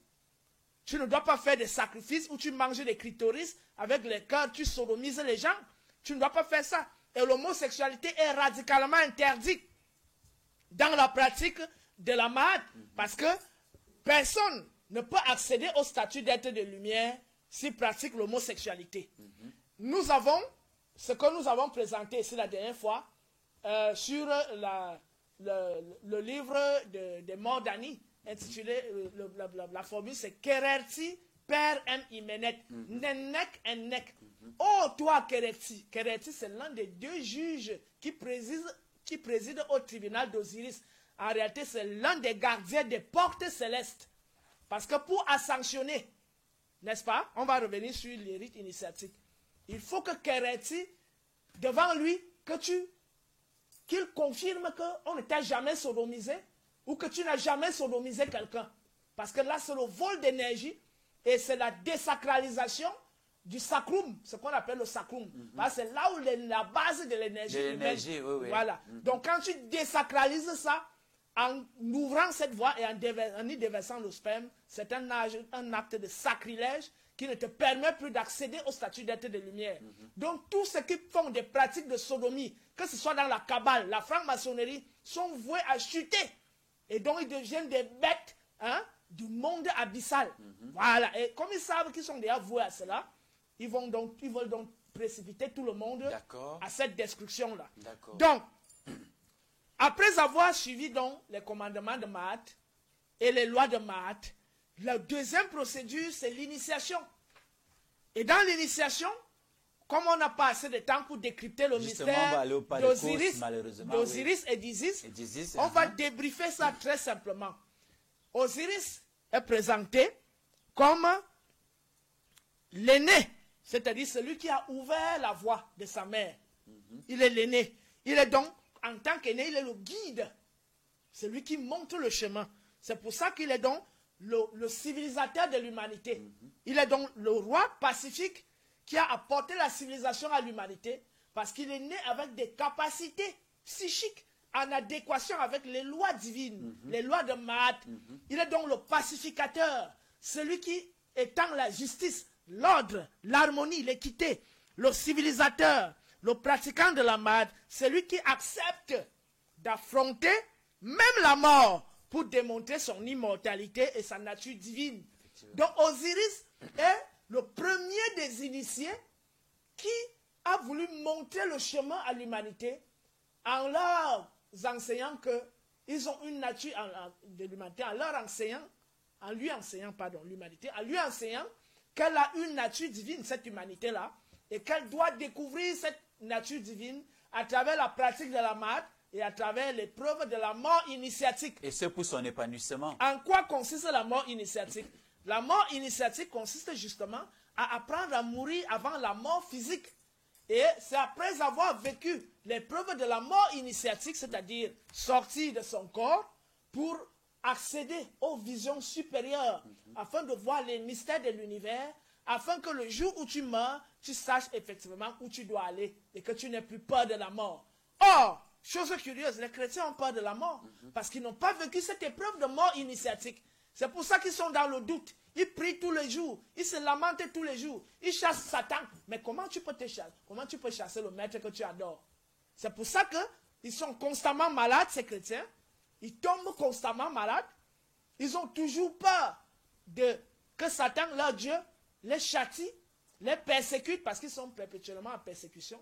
Et chaque jour, ils chassent Satan parce que la question c'est que vous chassez Satan hier. Il revient dans votre vie. Vous le chassez encore aujourd'hui. Ou à chaque heure que vous partez prier, vous chassez Satan. Mais ça veut dire que finalement, Satan est très fort.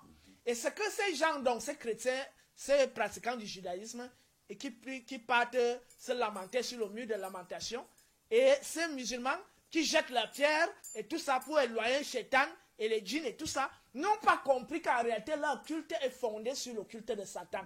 Et qu'ils adorent en même temps leur Dieu et ils se révoltent contre leur Dieu. C'est pour ça que ce Dieu les châtie à chaque fois. Ils sont toujours en conflit dans leur vie.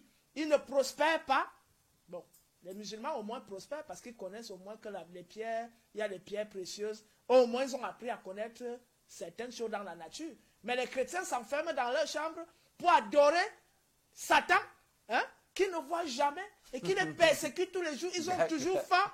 Ils n'ont pas d'enfants, ils ne vont pas en mariage, ils ne travaillent pas, les hommes ne se marient pas et ils tombent malades, ce qui est bizarre, constamment. Je précise, moi donc, qui voue le culte au vrai Dieu, pour finir, moi qui voue le culte au vrai Dieu, depuis 2007, je ne suis plus tombé malade. 2007-2023, ça fait combien d'années?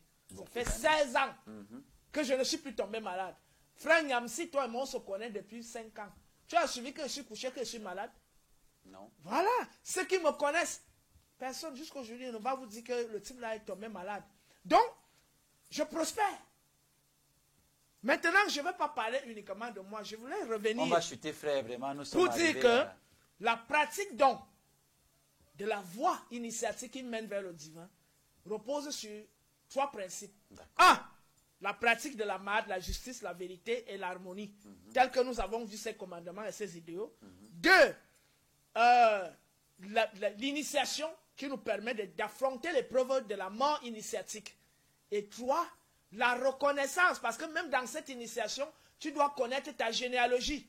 Moi tel, fils de tel, fils de tel et de tel, fils de tel. Si tu ne connais pas le nom de ton père, le nom de ta mère, le nom de ton grand-père, le nom de ta grand-mère, de ton arrière-grand-père, maternel et paternel, tu ne peux pas ouvrir les portes célestes. C'est pour ça que tout individu, au lieu d'aller réciter les généalogies de Jésus, Abraham, Isaac, Jacob, enfanta à Pakshad, tu ne connais pas ta propre généalogie, tu passes le temps à aller réciter les généalogies que ceux qui ont initié le culte de Satan pratiquent en oubliant ta propre généalogie et tu penses que tu auras le salut. La voie du salut passe par la connaissance des lois de Maat, par la connaissance de sa généalogie, c'est-à-dire tes ancêtres à toi, car c'est grâce à eux. Ce sont eux qui sont les guides de l'au-delà. Quand tu meurs, ce sont eux qui te prennent la main parce qu'ils sont déjà là-bas, ils t'ont dévancé. C'est eux donc qui te conduisent sur le chemin de la lumière. D'accord, frère. Difficile, vraiment difficile de terminer un sujet comme celui-ci. Mais dans nos prochaines éditions, forcément, dans le rappel, justement, on pourra brosser de nouveau tout ce qui a été dit ici. Oui. Et la dernière chose, il faut quand même présenter les textes, la nécessité de nos textes sacrés.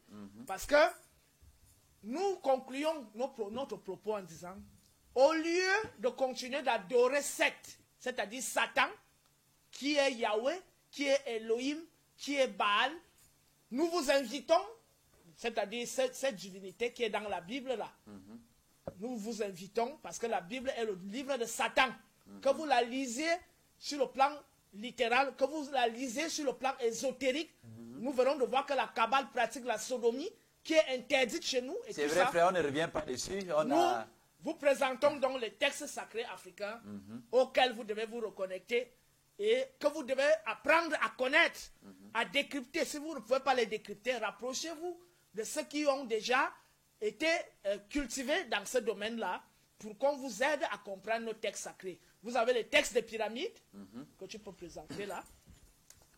Qui vous permettent de déconnecter de ce faux livre de Satan qu'on appelle la Bible. Et vous reconnectez au vrai Dieu.